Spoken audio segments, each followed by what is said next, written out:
Welcome to the fourth in a series of videos on stereoisomers and stereochemistry. As seen in previous videos linked in the description below, stereoisomers are a type of geometric isomer. They are a type of molecule which have the same structure but have one or more different arrangements. These molecules specifically are based on having a chiral center, an sp3 hybridized carbon that has 4 different groups on it. Some molecules can have more than one center. Each one of these stereoisomers is a different compound. They will each have their own unique chemical and physical properties, and therefore need to be distinguished and need their own names. Specifically, if one has n number of chiral centers or stereocenters, you have an exponential growth 2 to the n possible isomers are possible. For example, if I have 2 stereocenters, they could be arranged going R to R, right left, left right, or left left for a total of 4 possibilities. We also saw previously there are many possible interactions between these different molecules in terms of their relationships in space. You can have enantiomers, which are actually mirror images. If I have one chiral center, I will always get a pair of enantiomers. Just like a mirror image, they occur in pairs. I could have diastereomers. These are different stereoisomers. However, the arrangements are not actually mirror images of each other. They are not identical, and they are not opposites. Finally, I could have mesoforms. The mesoforms actually have 2 planes of symmetry. They are identical through a mirror plane. They can be cut in half, so the 2 different isomers are actually not mirror images. They are the same molecule. To demonstrate this, the easiest way is to actually have, since they're geometric isomers, a physical model in one's hand and turn them around and view them in space. Actually having a mirror would be easy too, simplify things, but since we have a video, we'll try to do this with cartoons. Enantiomers. Mirror images. Start with the molecule dihydroxypropanol. In the image shown, the one chiral center, carbon 2, progresses in terms of atomic number from the oxygen to the carbonyl to the alcohol carbon in a clockwise fashion. So that is the R rectus, right hand side, clockwise, to 3-dihydroxypropanol, or R-glyceraldehyde. The other possibility, if I put this in a mirror, one notes that the chiral center now goes counterclockwise, and it's now S-glyceraldehyde. Even though hydroxides are facing each other in a mirror, and the hydrogen is facing each other in a mirror, if I take the mirror away and place the 2 molecules side by side, one sees that they are actually going to be opposite. In the first case, the OH group on the chiral center is facing forward. When superimposed on the S side, on the S isomer rather, the hydrogen is facing forward and the OH is in the rear. So they are indeed non-superimposable mirror images. They look the same in the mirror, but when you try to put them on top of each other, they don't line up.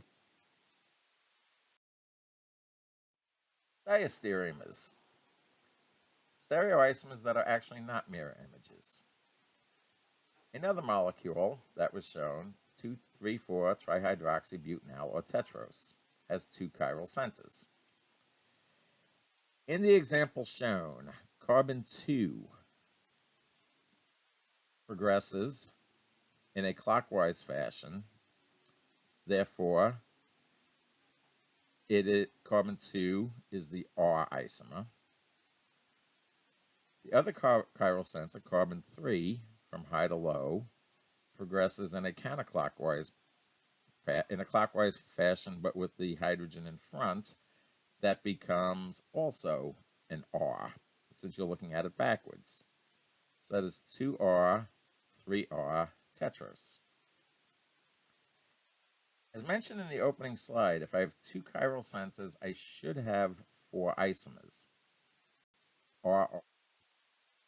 RSS, SR, or RS.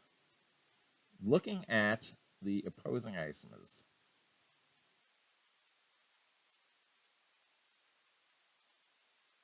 in the molecules shown now, carbon 2 still goes clockwise. That's 2R.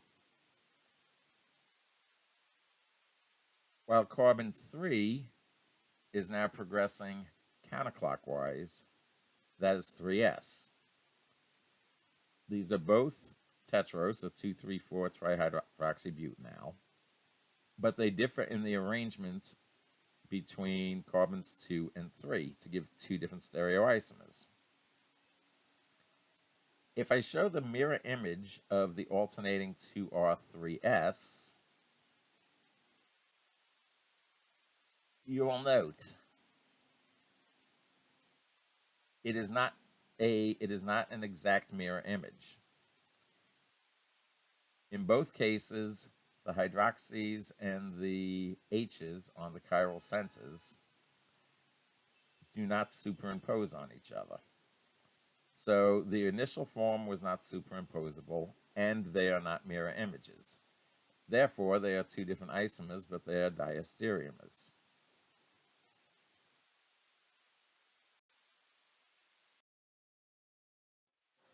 The Meso form, where you have stereocenters, but actually 2 isomers are going to be identical to each other.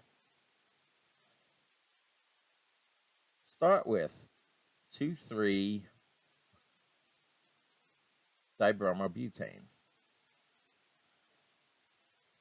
In the top molecule, carbon 2 progresses in a clockwise fashion with the hydrogen in the rear, which makes it 2R, while carbon 3 progresses with the hydrogen in the rear in a counterclockwise position, which makes it 3S. In the bottom example, with the hydrogens in front, carbon 2 still goes in a clockwise fashion, but since the hydrogen's in front, that's 2S. Carbon 3 is also inverted with the hydrogen in front, going clockwise, which will be 3R. So, these 2 molecules are opposites. They are 2 different isomers. However, if one takes the mirror image of the lower molecule, one finds it's exactly the same as the upper molecule. These are mesoforms. How exactly does this occur, and how can you have opposites that are not mirror image of each other? Has to do with the internal symmetry. If I draw a Fisher projection, the RS isomer has the bromines facing forward and both hydrogens on carbons 2 and 3 facing aft. The SR has the bromines behind the plane of view and the hydrogens in front. However, you can see that both of these molecules can be split in half with a mirror. The top half of the molecule looks exactly the same as the bottom half. There's an internal mirror plane that creates the mesoisomer. So the meso form is actually, even though it's 2 different names, it's a single isomer. With two chiral centers rather, you can have theoretically 4 isomers. I could also arrange this where carbon 2 is the R isomer, carbon 3 is also, with the hydrogen in front, the R isomer. Or I can arrange it as SS with the carbons 2 and 3 both being in the S configuration. In this case, as I go counterclockwise,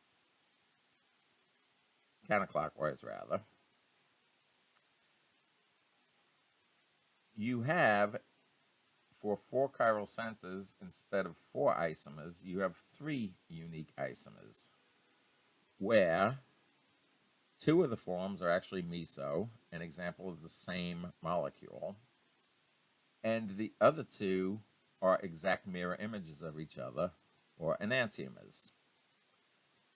So, again, in dealing with stereoisomers, one needs a good understanding of spatial relationships and how things behave in a mirror.